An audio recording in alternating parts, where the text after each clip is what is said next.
ये वाक़या उस वक्त का है जब बगदाद की पाक सरजमीन पर गौसे आज़म रहमतुल्लाह अलैह का फैज़ जारी था।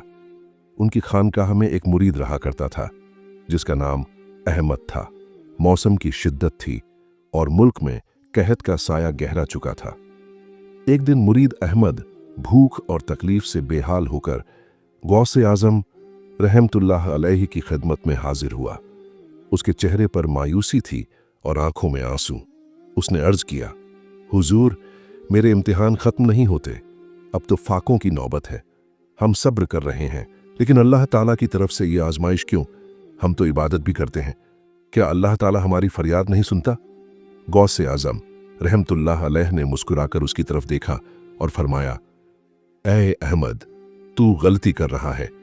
तू इस मुसीबत को अल्लाह की सज़ा समझ रहा है। नहीं, ये सज़ा नहीं, बल्कि तेरे लिए अल्लाह की तरफ से आया हुआ एक कहती है, एक पैगाम। तूने शिकायत करके उस खत को पढ़ने से पहले ही फाड़ दिया। अगर तू सब्र करता तो तुझे मालूम होता कि यह आजमाइश तुझे अल्लाह के और करीब लाने के लिए थी। गौसे पाक ने नसीहत दी कि हर तकलीफ को अल्लाह की मर्जी मानकर कबूल करो। शिकायत छोड़कर उस तकलीफ में छिपे हुए सबक को ढूंढो। गौसे आज़म रहमतुल्लाह अलैह ने अहमद का तवक्कुल आजमाने का फैसला किया। उन्होंने उसे हुक्म दिया, ऐ अहमद, जा और इस खानकाह के सहन में बैठ जा। यहां से तब तक नहीं उठना जब तक कि अल्लाह खुद तेरे लिए खाना न भेज दे। तुझे न किसी से मांगना है और न ही कहीं तलाश करना है। हर उम्मीद को खत्म कर दे, दुनिया की हर ख्वाहिश को तर्क कर दे, सिर्फ अल्लाह पर यकीन रख। ये एक बहुत सख्त आजमाइश थी।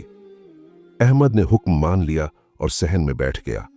वक्त गुजरता गया, भूख की शिद्दत बढ़ती गई, मगर अहमद टस से मस न हुआ। उसने अपने दिल से यह उम्मीद भी निकाल दी कि कोई उसे खाना देगा। वह इस मुकाम पर पहुंचा जहां उसे न किसी फायदे की उम्मीद थी और न ही नुकसान का डर। वह बस अल्लाह की मर्जी का मुंतजिर था। यही वह मुकाम है जिसे तवक्कुल कामिल कहते हैं।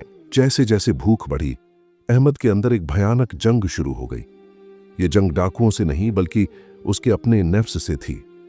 उसका नफ्स फुसफुसाता, ऐ अहमद, उठ, गौसे पाक तो अपने आराम में है, तू क्यों अपनी जान दे रहा है? जा बाजार में मांग ले, वरना तू कमजोरी से मर जाएगा। यह हुक्म बहुत सख्त है। अहमद ने खुद को थाम लिया। उसने महसूस किया कि यह भूख से ज्यादा उसके नफ्स की साजिश है। वह समझ गया कि उसका सबसे बड़ा दुश्मन बाहर नहीं बल्कि अंदर बैठा है, वह नफ्स जो हमेशा आसान रास्ता और फायदा चाहता है। गौसे आज़म रहमतुल्लाह अलैह ने दूर से ही अहमद के इस अंदरूनी जिहाद को देख लिया। उन्होंने बाद में फरमाया, याद रखो, जो शख्स अपने नफ्स को नहीं पहचानता और उसे काबू नहीं करता, वह अल्लाह के राजों तक कभी नहीं पहुंच सकता। दुनिया की नेकी करने से पहले नफ्स की बुराई को खत्म करना जरूरी है। 3 दिन और 3 रात गुजर गईं। अहमद का बदन टूट चुका था, मगर उसकी रूह रोशन थी। उसने अपने नफ्स को हरा दिया था। अब उसे भूख का एहसास भी नहीं हो रहा था। वह मुकम्मल तौर पर अल्लाह की मर्जी पर राजी था। उसी वक्त अचानक एक मुसाफिर जो किसी और शहर का था, खानकाह के बाहर रुका। वह अपने साथ खाने का बेहतरीन सामान लेकर आया था।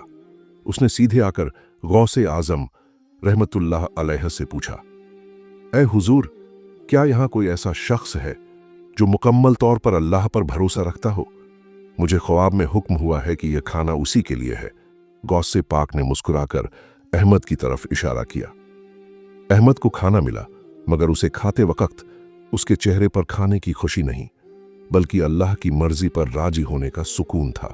गौसे आज़म रहमतुल्लाह अलैह ने सबक दिया, ऐ अहमद, अब तू समझ गया होगा कि तेरी हकीकी राहत दुनिया की दौलत में नहीं बल्कि सिर्फ इस यकीन में है कि जो कुछ अल्लाह ने तेरे लिए चुना है वही बेहतरीन है।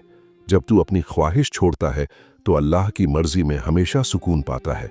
नाजरीन ए किराम, हज़रत शेख अब्दुल कादिर जीलानी रहमतुल्लाह अलैह की इस अजीम दास्तान का लुब्बे लुभाब निचोड़ यही है कि बंदा जब हर उम्मीद को छोड़कर सिर्फ और सिर्फ अपने खालिक पैदा करने वाले पर भरोसा करता है तो दुनिया की कोई भी ताकत उसे शिकस्त हार नहीं दे सकती।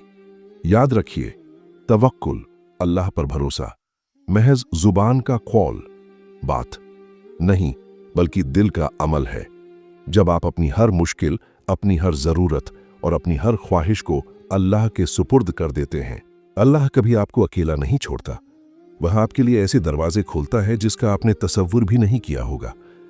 गौसे आजम रहमतुल्लाह अलैह ने हमें सिखाया कि जब मुसीबत आए तो घबराओ मत, क्योंकि मुसीबत का आना दरअसल तुम्हारे ईमान को परखने और तुम्हें अल्लाह के और करीब लाने का एक मौका है। अपने नफ्स की जिद छोड़िए, अल्लाह की मर्जी पर राजी हो जाइए और यकीन रखिए, जिसे अल्लाह ने चाहा है उसे कोई छीन नहीं सकता, और जिसे अल्लाह ने रोक लिया है उसे कोई दे नहीं सकता। बस अपने यकीन को मजबूत कीजिए और अल्लाह पर मुकम्मल तवक्कुल कीजिए। अगर आपको गौसे पाक की इस दास्तान से इबरत मिली हो तो इस पैगाम को आगे बढ़ाइए ताकि और दिलों तक यह रूहानी राहत पहुंचे। मिलते हैं अगली बार एक नई दास्तान के साथ। तब तक के लिए अल्लाह हाफिज।